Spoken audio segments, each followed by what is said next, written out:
இயேசுவில் எனது அன்பிற்குரியவர்களே, உங்களுக்கு என்னுடைய இதயம் கனிந்த வாழ்த்துக்கள். வணக்கம். அன்பானவர்களே, ஆண்டவர் இயேசு நமக்கு சிந்தனைக்கென்று கொடுத்துள்ள பகுதி மார்க் நற்செய்தி 9வது அதிகாரம் 38 40 முடிய. போதகரே, ஒருவர் உமது பெயரால் பேய்கள் ஓட்டுவதை கண்டு நாங்கள் அவரை தடுக்க பார்த்தோம், ஏனெனில் அவர் நம்மை சாராதவர் என்றார். அதற்கு இயேசு கூறியது, தடுக்க வேண்டாம், ஏனெனில் என் பெயரால் வல்ல செயல் புரிபவர் அவ்வளவு எளிதாக என்னை குறித்து இகழ்ந்து பேச மாட்டார், ஏனெனில் நமக்கு எதிராக இராதவர் நம் சார்பாக இருக்கிறார். அன்பானவர்களே, ஆண்டவர் இயேசுவினுடைய இந்த வார்த்தைகள் நமக்கு சொல்லிக் கொடுக்கின்ற ஒரு அருமையான பாடம். நம்முடைய குறுகிய புத்தியிலிருந்து நாம் விடுதலை அடைய வேண்டும். விசாலமான இதயம் வேண்டும். 1000 விதமாக கடவுள் இந்த உலகில் அவருடைய அரசை நிலைநாட்டுவார், அதை வளர்த்தெடுப்பார். பல்வேறு விதங்களில் மக்களை தன்னை நோக்கி வழிநடத்துவார். ஆகவே அவரவர்களுக்கு உரிய விதங்களில் கடவுள் அவர்களை குறித்து அக்கறையாயிருக்கிறார். அவரை பற்றி கொள்ள தேவையான ஞானத்தை கொடுக்கிறார். நம்முடைய ஒரே வழியில் அவர்கள் எல்லாரும் புகுந்து சாலையிலே பயணம் செய்ய வேண்டும் என்று எதிர்பார்க்க கூடாது.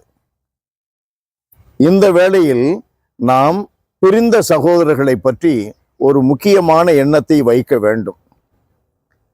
பிரிந்த சகோதரர்களை நாம் வெறுக்கக்கூடாது, அவர்களை நாம் தடுக்க கூடாது. காரணம் என்ன? இயேசுவை போதிக்கிறார்கள். நம்மிலே பலர் செய்யாத பணியை அவர்கள் செய்கிறார்கள். இயேசுவை நாம் அறிவிக்கிறோம், இயேசுவை நாம் அறிக்கையிடுகிறோம், இயேசுவின் வழிகளிலே நடக்க முயலுகிறோம். அந்த வழிகளில் அவர்களும் செல்லுகிறார்களே. ஒருவேளை பிரிந்த சகோதரர்கள் இன்றைக்கு இல்லை என்று வைத்துக் கொள்வோம். நம்முடைய கத்தோலிக்க திரு அவை உலகிலே பெரியது. ஆதி திரு அவை, அவைகளெல்லாம் வரலாற்று பூர்வமாக அனுபவபூர்வமாக உண்மை. நம்மிலே இருக்கிற பல கோட்பாடுகளை அவர்கள் பின்பற்றுவதில்லை.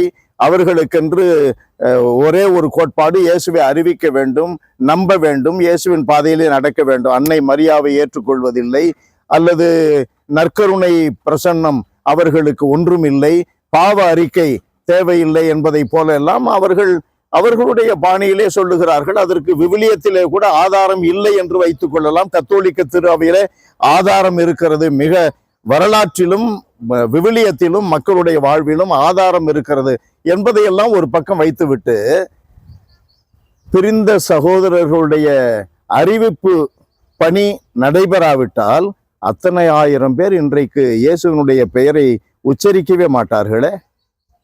ஆகையினால் நமக்கு விசால இதயம் வேண்டும். இயேசுவின் பாதையில் இருக்கிறார்களா, இயேசுவை அறிவிக்கிறார்களா, ஏற்றுக்கொள்ளுவோம்.